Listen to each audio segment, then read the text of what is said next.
I grew up in the Great Plains of Nebraska, alongside cattle ranches and cornfields.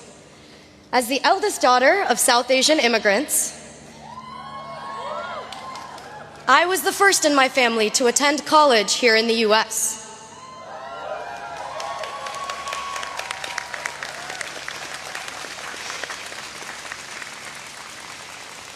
There was a lot I didn't know.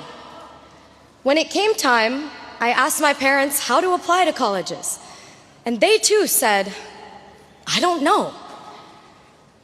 The words, "I don't know," used to make me feel powerless, like there was no answer, and therefore no way, as if I was admitting defeat. From Nebraska to Harvard, I found myself redefining this feeling of not knowing.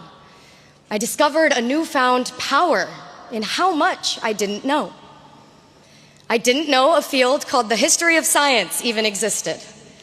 And I now find myself a graduate of the department.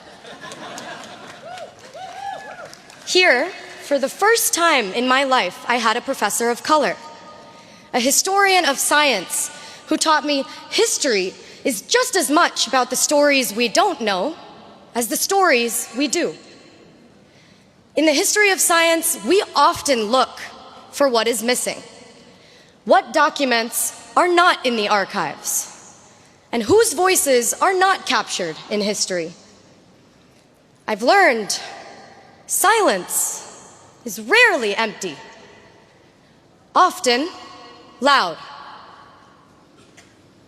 I've learned this not only in the classroom, but also from the class of 2024. In reflecting on our collective moments at Harvard, I've realized it's the moments of uncertainty from which something greater than we could have ever imagined grows. And our class has experienced more than our fair share of the unknown. In our first year, during COVID, we didn't have Annenberg to meet 100 people in an hour and walk out remembering 5 names. What did we do? Hefes became the new Annenberg, and we learned to connect differently, building quality over quantity in our friendships. In our sophomore year, Roe v. Wade was overturned, and there was, and still is, in many parts of the country, an omnipresent uncertainty in accessing reproductive health care. In our junior year, Harvard